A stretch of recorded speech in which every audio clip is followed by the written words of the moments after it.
சொல்லி தரும் பாடுங்களை கேளுங்களே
குருவை வணங்குகின்றார்கள்.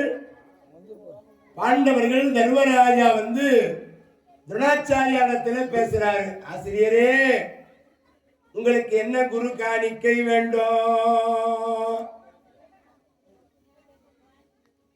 அப்பதான் துரோணாச்சாரியார் சொன்னார், அந்த பஞ்சாலனை தேர்காலிலே கட்டி இழுத்து வர வேண்டும். 100 பேர் கௌரவர்கள் சென்றே அடிவதைப்பட்டு வந்தார்கள். நீங்கள் 5 போய் என்ன பண்ண போறீங்கன்னு கேட்டாரா? தர்மராஜா சொன்னாரா, நடுவிருந்து அர்ஜுனன் போனா போதாத 5 பேர் போனவான்னு கேட்டாரா? சரி, இருந்தாலும் 5 ராஜாக்கள் ஒன்று என்று போர்க்கள பூமிக்கு பாஞ்சால நாட்டுக்கு சண்டைக்கு போறாங்கப்பா.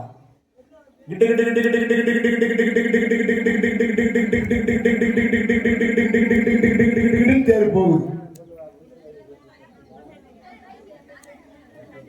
சங்கு ஊதி சண்டைக்கு அழைக்கிறாங்க. பாஞ்சால மன்னன் பார்க்கிறான், பாண்டவர்கள் 5 சண்டைக்கு வந்திருக்கிறார்கள்.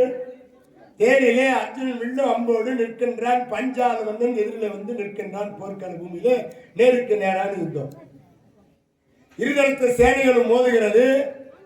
பானங்கள் தேர்ப்படையோடு தேர்ப்படை, காலாட்படையோடு காலாட்படை, படை வீரர்கள் மொத்த பேர் மோதுகிறார்கள்.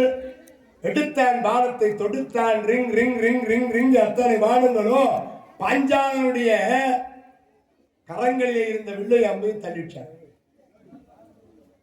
பாஞ்சாலனுடைய தேரை விட்டு இறங்கும்படியாக அந்த பாஞ்சாலன் தோல்வியை தழுவி ஓடுகிற நேரத்தில் அர்ஜுனன் சென்று பாஞ்சாலனை தேர்காலியை கட்டி கிட்டு கிட்டு கிட்டு கிட்டு கிட்டு கிட்டு கிட்டு கிட்டு கிட்டு கிட்டு இழுத்து வந்து துரோணாச்சாரியாருடைய எதிரில் நிற்க வைத்தானா? அடே அப்பா, எப்பேற்பட்ட வீரன் அர்ஜுனன்! அந்த பஞ்சால மன்னனையை தோற்கடித்து தேர்காலியை கட்டி எடுத்து வந்து நிறுத்தி விட்டான். துரோணாச்சாரியார் இடத்திலே இந்த பஞ்சால மன்னன் கைகட்டி தலைகுனிந்திருக்கின்றான், கட்டுண்டு கிடக்கிறானா.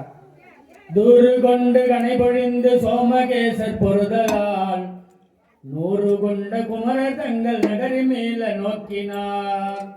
தூரு கொண்டு கனை பொழிந்த சோமகேசர் பொருதலால் 100 கொண்ட